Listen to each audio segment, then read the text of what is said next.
You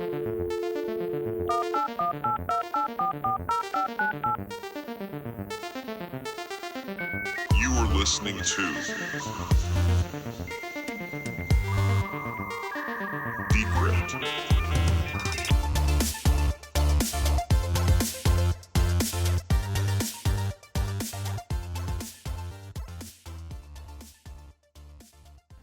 Hey Rob, thanks for joining. Hey, happy to be here. Delighted to have you. Security is a pretty interesting space for people to get into, and I think it's not necessarily always a thing that people aspire to be doing when they're studying computer science in college or even when they're kids. I'd love to hear a little bit about your background and just how you ended up in security in general. Yeah, that's fair. I think a lot of people kind of find security somewhere along the way, and they're like, oh, this is actually really interesting, and I can kind of make a whole career out of it. For me, I was interested kind of in security in like when I was like 14 and like high school, and I was just being a loner and like playing on the computer all day. I like discovered like, oh, like SQL injection and cross-site scripting, and there's all these different ways to, like hack a website and all this kind of stuff, right? So I found that really interesting, and I spent some amount of time like kind of learning what all of those words mean, but that's kind of it. I didn't like become some sort of pro or anything like that. But when I was in school, third year, I just didn't go to class. I was really like done with school, and I was like kind of over it. I was like, I'm gonna go get a job. I'd gotten more into like programming and that kind of stuff. So I was like, I'm gonna go get a programming job. I applied to a few places. One of which though was Matisano Security, which was a really well-known security consultancy. And what they would do is they would take people who kind of like knew what all the words meant and could string them together and really teach them how to be a professional consultant at like a really high level. And so definitely some luck, some just like, oh, I happened to like learn a really good set of things. I was able to get in there, and then from there, I was like, oh, security is definitely the path I want to go down. Cool. And then how did it end up turning into a career? I mean, it's a lot of people sort of start hacking around to projects and so on in their teenagers, and kind of real life gets in the way of that, and they end up kind of joining a big company or something. How did you actually turn that into a career? Yeah. And, I think fortunately, I came into the security like industry at a time where there was career paths ahead, right? I didn't have to like, really kind of forge a new path. It was just, hey, I was in consulting for a while, and then I, responded to a LinkedIn ad for a job at it wasn't a big company, but a startup. I think that's the other side of it is like, I definitely made a career for myself within the startup world. Right, as opposed to going to a really big company. I've like had 10 years of experience, but it's basically all consulting and like startups, right? And I've really enjoyed that. I found that like to be almost like a niche within the industry, is like being that person who can come in very early into a startup's security program or be the first person and kind of go from 0 to 1. So for me, coming into my first job outside of consulting, it was like, oh, okay, cool. Like this is what it's like to build it on the other side. And I kind of went back and forth a little bit, but ended up, really just making a career out of going from, like a company, companies like zero state or like close to zero state, and putting in all those first building blocks and sort of building a security program that is, unique to that company. Yeah, I think a lot of people, when they kind of go into the security career in general, they kind of look at the bigger companies that already have well-made roadmaps for what a security engineer should look like or what a security consultant should look like. So I think kind of coming into startups when, frankly, I think a lot of the time it's a case of firefighting where, security is generally one of these things that's hired very late and you're kind of coming in almost a year too late. It creates for a very interesting set of work. And I guess sort of similar to me, you've had or being in the unfortunate position of being a founder of a security company as well, which is sort of that times 10. Would love to hear a bit more about Observa, what it was, how it came about, and I guess sort of where it ended up, if that's okay with you. Yeah, of course. So I started off kind of like the founder like idea.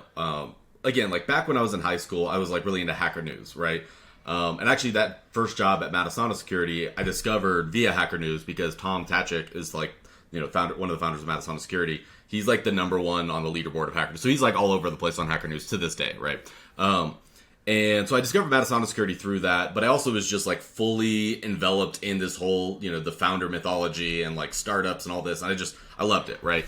So it was always like in the back of my head as like kind of like oh man, can you imagine going through Y Combinator and all that stuff? And I was at Robinhood for a few years. I actually read a book that I have over here on my bookshelf. I'll grab it real quick, actually, just for the visual effect. But it's called The Launchpad. And it's just about one of the like Y Combinator batches. It's like somebody wrote a book, they went and like kind of tagged along. And I read it and I was like, oh man, like I really like I never applied, I never did anything with that, like and whatnot. And then I had spent enough time in security at Robinhood where I was like, well, we've been building all this detection and response tooling, and it's this huge investment. I wonder if like a smaller company would be down to pay for a very small version of this, where it's just sort of almost just checking a box, but an important box to check that like, hey, if, somebody logs into your, Google account and then your like Slack account from, the impossible travel thing, right? From like, California and New York within 5 minutes, then you'll just get a heads up, right? But ideally focusing on like higher signal stuff, impossible travel is not necessarily always high signal, but that's the idea, right? Is like high signal stuff that a startup founder who's in a smaller company might look at and say like, oh, you know what, those things would be valuable to know, and then I could sell that to startups. So that was the original idea, and then I applied to Y Combinator after reading that book. I was like, this is a really good idea, I'm going to apply, and it turns out I got in, and I was like, wow, that's amazing, dream come true. Did Y Combinator, right? But immediately found out like, oh yeah, startups, they don't want to buy this like weird security idea. Like nobody's interested in this. So I pivoted a couple times. I looked at like some threat intelligence stuff for bigger companies. I looked at, just kind of like a few different ideas, talked to a ton of people. And when I kind of finally decided to really build a product out, it was, all right, let me take that same idea of, really high value, high signal, low noise detections and apply it to like cloud accounts. So the thing I started with, or the thing I ended with on that, was detecting that you've made a database public, right? And actually this is, I've seen this happen in the past, is like somebody in like a dev environment accidentally made a database public to the internet, and there's nothing in it, but that was used as a vector to get into the system and then mine Bitcoin, right? And so, okay, like that's an easy thing to detect. I can look at like all of your public IPs and I can check like, is this a database? And just let you know if it is. So I built that out. That was kind of like an MVP. I did the whole launch thing and got like a few users, really just a few, a lot of signups, like less than a dozen active users. The alerts went off a couple times and nobody cared. And I was just like, man, I've spent like a year just toiling on like no ideas. And I was like, you know what? I'm kind of not really interested in pursuing this further. That's where, it kind of left off. But one of the interesting things that I learned from that was, hey, like all of these startups that I'm like struggling to figure out how to sell a security tool to, they all use like Vanta. A ton of them use Vanta, right? Like, and that's where I kind of reached out to Christina from Vanta, and I was like, hey, I'm a YC founder, shutting down my thing, but seems like everybody uses Vanta. You need a security person, and it kind of went from there to the next stage of my career. Awesome. I think building security companies is particularly hard, especially when you're in the kind of tight time frame world of YC, where every single week you need to sign, X new users and kind of keep up a 7% weekly growth rate. What do you think were the hardest things? I was not keeping up any weekly growth rate. It's definitely tough in the early days, and I think security, especially, is one of these things it's just very slow to start. But once you kind of get into a rhythm of it, it really starts to move. But generally, what were the hardest parts about building a security company, and like why do you think Observa didn't work out the way you wanted it to? Yeah, I think I think one of the hardest parts for me was realizing that I went into this fully knowing that it's really hard to sell security products to early stage startups because they have other priorities, obviously. But I went in there with this like theory that, hey, I think I might have an angle with this detection and response stuff that would resonate. And I was just wrong, right? That just like that angle that I had and I went with was just incorrect. So fair enough. That's, you try stuff.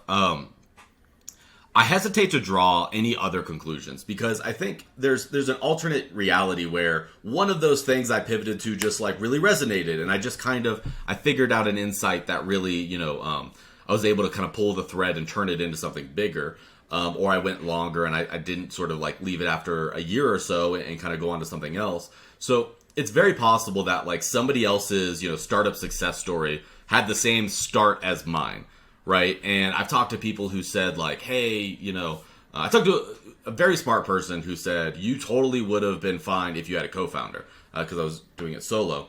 And I don't believe them, but at the same time, I'm kind of glad I didn't have a co-founder if that's the case, because I'm happy with the direction it went. I wouldn't have wanted to just kind of like go back and forth on between ideas for that long. It just doesn't suit me. Some people do it and they end up with like, $1 billion company, and like good for them. But, I have my own path.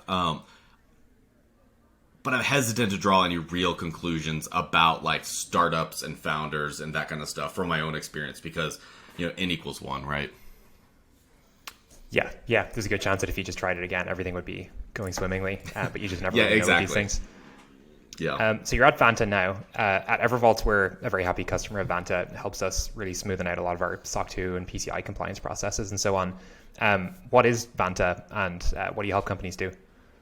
Yeah, so Vanta is a platform that does sort of security and compliance monitoring and automation, right?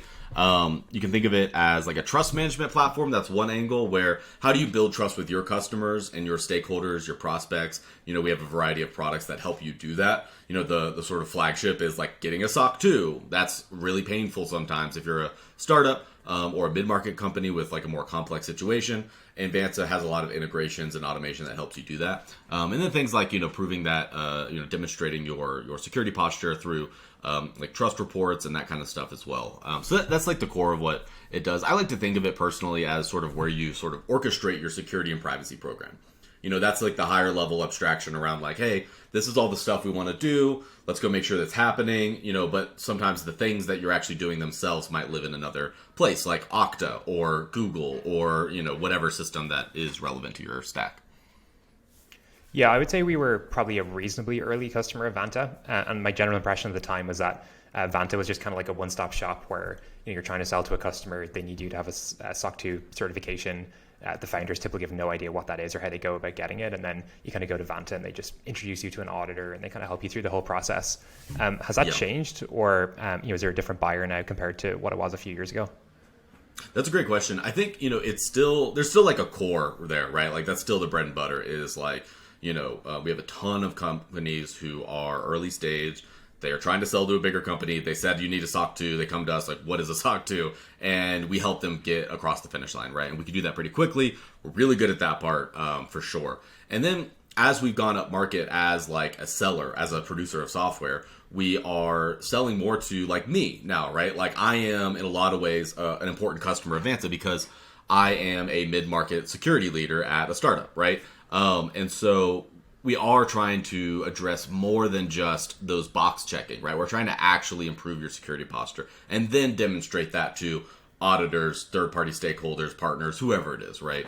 I think that's the key movement is like that move up market means introducing a new buyer, which is either, a security leader or a compliance leader or an IT leader who is, thinking in like pretty much a full-time way about these problems. And do you communicate the product differently to all those different buyers, or have you tried to find a way to unify all of them? I think definitely differently. I mean, this is not my department, but I think it has to be different, right? Because the value proposition is completely different, right? To your point, the value proposition for a one-person or two-person startup is we'll help you unlock that sale, right? The value proposition to a security leader is we will help you do your job, right? Your job of securing or managing risk, I guess I'd say. That is a very different, it's almost in a lot of ways it's the same core features that apply to either one, especially if you build them right. You build them for the one who actually really cares about the underlying security in a deep way, but you make it easy enough that it can apply to everybody, even the folks who are more, motivated just by like, hey, I care about security, but my company's going to die if I don't get this sale. I care a lot about that sale, right? It's a different value proposition, a lot of the same underlying tools, and then some like, oh, hey, like we have a better version of X, Y, or Z if you, need that sort of thing. Yeah, I would say we have a lot of the same challenges just in terms of how we actually communicate why the product's important to various companies at different stages. With a one or two person company, it's almost always only something that they'll do if it's a hair on fire problem where they either have to go through a compliance certification or they're trying to close a deal and it's sort of existential, and that's when we come in. But at a later stage, it's always sort of a security buyer where you're trying to make their life easier, and they're already thinking about security. They're not saying things like, we don't care about security, because they obviously do, and they have a full-time team, which sort of points me in the direction of, like, you're now security lead at Vanta, and security is a core part of the value prop of what Vanta's product even is in the first place. What does your role entail, and like what do you actually do day to day? Yeah, it's a variety of things, but ultimately, like the high level thing is I'm responsible for building and operating this program, right? Security program, which means a lot of things, right?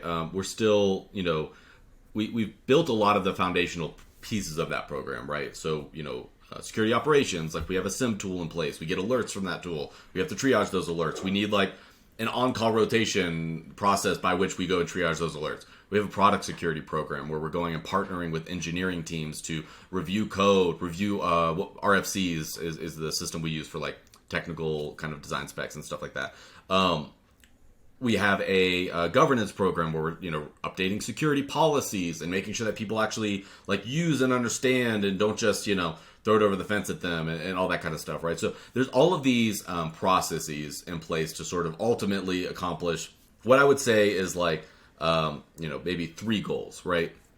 One is reduce the risk of an information security incident, right? Reduce the friction caused by information security controls, right? And then the third one is kind of specific to Vanta, but like use subject matter expertise to accelerate the business, right? So we know a lot about security. We are in a lot of ways, the buyer that we're trying to sell to. And so, using our expertise to say like, hey, when you're, in a sales call talking to somebody who's a security lead and you say this, it's not going to hit right. Maybe talk about it this way, right? There's a lot of security pitfalls, things like, oh, hey, and luckily this hasn't come up, but I as soon as I joined Vanta, I got ahead of this and I was like, if there's a security breach in another company, especially if it's a competitor of ours or anybody, we don't talk about that. We just can't. There's no way for us to talk about that in a way that reflects well on us or the industry, and it's just not the right thing to do. But you see that all the time at security companies where you have like people in sales or marketing who say like, oh, like this would never happen to us. And you're like, hey, it would. Like it can happen to anyone, So that's kind of like part of that third goal is just making sure that subject matter expertise is used, to its maximum potential within the company, since we do sell security compliance software. So day to day, right? Like that's like long way of saying like the overall structure, but day to day, I'm meeting people, I'm writing docs, like I'm reviewing code. This week I'm on call, so I'm like doing alert triage and stuff like that. We're still tuning our SIM tool, so we get a lot of false positive alerts, and then I'm going to talk to people like, hey, like, should we just filter this out? What do we do with this? A lot of that kind of stuff, I would say. And then trying to like produce more content as well, trying to like write interesting blog posts and share some of what we're doing with the world. Yeah, generally I think that sort of two tropes in security are, on one hand, you have the kind of compliance and regulatory driven ones who spend most of their time on policies and procedures and just compliance frameworks and so on. Then on the other hand, in typically more of the kind of startup space, you have security teams that are actually software engineers. I know you mentioned that you spend some time doing code reviews, but do you ever actually implement any of the security tooling in code yourself or with your team? Yeah, so our team is, and I realized, by the way, I left out one big part, which is enterprise security, right? So anti-malware, that kind of stuff. I had to say it out loud so people didn't think I'm crazy. We hire people at this stage. We're still a pretty small team. There's myself, 2 security engineers, and technical program manager, all very senior. All can write code, right? One of our security engineers was like, he was a staff software engineer in a previous life, right? So, we have people who are very technically proficient, can implement everything we need to do, from automation on our side to, hey, we want to add a product feature. I can go and like write a PR for that, if it's small enough. In general, we don't want to like step on people's toes too much, but we can parachute in and help as needed because we just have that skill set. And that's part of like our value proposition within the organization is like people feel really comfortable coming to us because we're not throwing stuff over the fence at them. We're saying like, hey, you know what? I'll carve out some bandwidth. I'm going to jump in and I'm going to help you fix this, or I'm going to show you how to fix it. I'm going to do the research to learn the libraries we're using and how to use them correctly and this, that, and the other. I'm not just going to say there's a high level problem from a tool somewhere. You have to go figure out how to solve it. So at this stage, at least, and I think it's totally fine to hire specialists who maybe don't know how to code at all, right? But they do other parts of the situation. I think at this stage, we are in a position where we need generalists, and one of the core skills of a generalist is the ability to write code.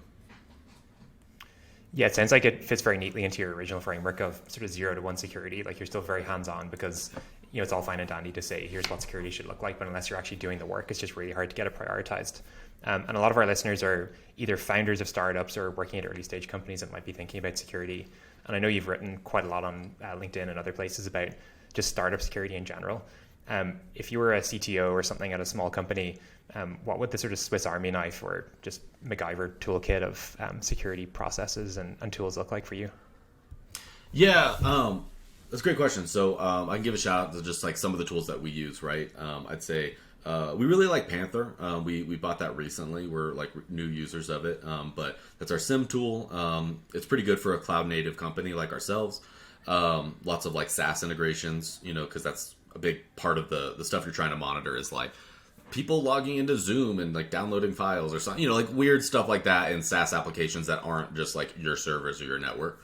We really like SimGrep. You know, I think my face is somewhere on their website. Like your face is on ours. You know, and you know they have SimGrep supply chain, SimGrep code. SimGrep supply chain is a really cool angle on sort of some of the supply chain security tools because they do reachability analysis, and that eliminates a lot of false positives. We actually had recently. We had it flag a dependency, you know, JavaScript dependency that had a vulnerability. 99 times out of 100, you ignore those because you're like, like, come on, it's just like there's 1,000 CVEs out there. I don't, you know, there's literally 100, so I can't do 100 like reviews of these things. But because they cut all this down, we looked at it and we're like, oh, like this actually matters for us. You know, I was able to actually like use the thing and like exploit it, and I was like, hey, like we should, you know, go fix this, right? And so we were able to fix it really quickly because we cut out all that noise. So just like really, really content with that outcome there. We use socket.dev as well for sort of the supply chain integrity, you might call it, part of things. I think they probably have their own marketing words that they use, but you know, making sure malware doesn't get introduced in the JavaScript supply chain. Those are, you know, three of the big ones. I think. The other one I'll give a shout out to is we use CrowdStrike, which is actually like a Vanta partner as well, an investor. Yeah, I mean, everybody knows CrowdStrike. I don't have to say too much. It's good. We use Red Canary, though. Great combination, because Red Canary does managed detection response. And then we use Sublime Security on the email security side today, which is, we've been very happy with them. Great at detecting like bad emails, really up to date on threat intelligence, that kind of stuff. Yeah, and I will say, very interested in potentially using Evervault. I don't want to like gas you up or anything, but like it is very cool. So it's on the list, but we're not users today. Awesome. Yeah, we'd love to have you as a user. That's also just really helpful, I think, for people at the early stage. You know, they don't necessarily want to hear about frameworks and like how they should think about security in general. They just want a specific list of tools. So yeah, who do I go to get those answers out of people? Yeah, exactly. Yeah. So obviously you spend a lot of time with startups, and I'm guessing just most of your time is in the startup space, both through you know, working at Vanta, being a former founder yourself, and I know you're also a scout at CRV as well. Generally, what are the kind of trends you're seeing in security tooling and products, and what's the most exciting kind of direction that you see all those products going? Yeah, I'll give a boring answer first, which is like obviously LLMs and AI are like making their way into like every security tool, and that's fun. Like I'm down for it, you know, like let's go for it. So like a lot of the tools we used, it's like, oh, beta, like, you know, the chat portion of this tool, and I'm like, sweet, let's do it. Like I'm here for all of it. So that's like an obvious one, right? I think more broadly, and it kind of dovetails with that a little bit. What I'm seeing is the trend is signal from noise. I'd say that's how I would characterize it, right? You're seeing tools. Like I mentioned, SimGrep doing reachability analysis to say like, hey, you have 1,000 vulnerabilities, but like one of them matters to you, right? You know, that is a really important insight. That's a really important, you know, in a world where we're not just hiring people left and right, like we're trying to like be really conscious of our team size and make sure that we have like a small but efficient, effective, you know, powerful team. We are, you know, we just can't like sift through 1,000 findings. So we need that tool to do it automatically. And you have to be smart about it, right? Because like you want to like it's okay to have some false positives, right? But you don't want any false negatives, I guess, right? Like the real vulnerability, you still want to be in the final list, even if that list is a little bit bigger because of it. So that's the main trend. There's another company I've talked to a bit called EdgeBit. And EdgeBit, what they do is they do a similar kind of idea, but with like software running in your production systems. And I think they might even cover like NPM packages and stuff like that. But the idea is that they'll, use like, I think they use like BPF or eBPF, like Berkeley Packet Filter, in your production environment to see which files are actually even getting like loaded into memory, even if you use like containers and all that stuff, so that they can say like, oh yeah, that like Vim CVE that's in your container, we can just, cross that out because it never even gets loaded into memory, right? They're pretty early on still, but that was like the last time I talked to them, that's kind of the ideas that they were working on. And it seems like a really smart idea. Like I really like that direction of just, hey, we are inundated with noise. The old way of doing it was hire analysts to sift through the noise. And like, that's where you end up with like a SOC with like 3 tiers of analysts. And, if that works, that works. But when you're at a startup, like that doesn't work. You can't do that, so you need ways to be able to triage alerts and respond to things, look at vulnerabilities, and do that in an effective way. Even if you kind of understand, like, hey, this isn't 100%, but we're getting 99% of the way there with like much less work. So I think that's the biggest trend in my mind that I'm seeing. Yeah, as an engineer, I think everything eBPF related in security is just super interesting. There's so much potential there, and I hope more and more people start working on it. A lot of those tools that you mentioned, they're on the spectrum between, I guess, alerting and observability and knowing when a data breach happens. But some of them are also preventative as well. And at Evervault, we talk a lot about secure by design. And I know that Vanta kind of tend to focus a lot on this as well. What does secure by design mean to you? And like, how do you think about it when you're actually doing security work day to day? Yeah, I mean, I think there's, this concept of like guardrails, not gates, right? And when I think about secure by design, that's kind of what comes to mind, right? Is I'm thinking about like, hey, our job as the security team is to help put up guardrails so that you have, the paved path is an easy, secure way of doing things, right? That's, I think, that concept, like Netflix was really big on that, their security team, and it, kind of really propagated out through the industry through their talks and software. So I think that's the core piece, is like making sure that, an engineer who's writing code changes has the context that they need and the resources that they need to make good decisions. The goal is not to make decisions for everybody, but the goal is to make their mental model of the world reflect reality enough that they can make good decisions on their own. And if you hire somebody who has a good mental model of the world and still makes bad decisions, then like that's a different issue, right? That's a hiring issue. But most of the people, who you're hiring, they have a good mental model. They're going to make good decisions. You give them the resources to, backfill their mental model and things go, wrong. By that I mean like, hey, like they wrote a bad code change, but a tool flagged, like this might have a security issue, and they can look at it, learn more about it, and say, I should talk to the security team because there's a gap in my knowledge here, and they might know what's up, or somebody else on my team might know, or I can go and read from these tools that the security team has purchased for the company. So I think that's what I think about when I think of secure by design. I know there's a lot of ways to implement that, like go deep into the code and create primitives that sort of work securely by default, and that's important as well. There's just like all these different layers at which you can implement that philosophy. Yeah, and I think the whole goal of secure by design, and I guess security more broadly, is just stopping data breaches from happening and stopping infrastructure from getting breached by people that shouldn't have access to it. I'm curious whether there's any breaches that you've either been part of or read about that you find particularly compelling, and if there's any interesting lessons from it that you think people should hear. Yeah, absolutely. Yeah, and I'd actually amend what you said though, if you'll indulge me. I think the goal of security is not necessarily to stop breaches, right? I think that's just you want to set goals you can achieve, and that's probably not like in the grand scheme of things, achievable goal for the industry. But I think effectively managing risk is like really the core of what we do, right? Both of us, right? I think, managing risk is saying, hey, I need to be able to make a choice for the business, right? And that choice needs to be good, like responsible for my customers. It needs to be responsible for my shareholders. It needs to be responsible for the direction of the business, my employees, everybody. It needs to kind of further our goals as a business. And you can't do that if you don't take any risk. And so it's about saying that risk is crazy. We should never do that. And that one is probably fine. We'll put up some guardrails to make sure we're okay. We can respond effectively if it goes wrong. But X, Y, Z, we're going to be okay. I think that is where all of the nuance really comes into play. Because if you want to, stop data breaches, just turn off the computer, right? So I'll just, that's the one correction I'd make there. With that said, yes, speaking of data breaches, and